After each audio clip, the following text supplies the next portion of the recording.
Само аз ли не знаех как да направя батерията на телефона ми да кара повече? Я да ви кажа няколко хитринки. Първо, намали светлината на екрана. Все едно да изгасиш фенерче, дето не ти трябва. После, изключвай Bluetooth и Wi-Fi, когато не ги ползваш.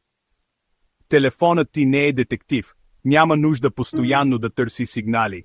Трето, затваряй приложенията, дето работят на заден фон. Все едно затваряш прозорците в нета. По-малко прозорци, по-бърз телефон. Четвърти съвет. Пускай режима за пестене на батерия. Това е като телефонът ти да дремне малко, за да се зареди. И накрая, пази телефона от много горещо и много студено.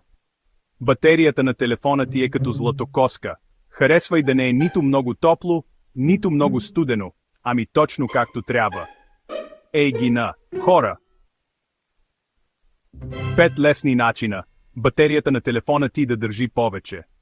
Пробвай ги и ще забравиш за съобщението, че батерията ти пада. Приятно зареждане! Ако ви хареса видеото, не забравяйте да харесате и да се абонирате за още полезни съвети.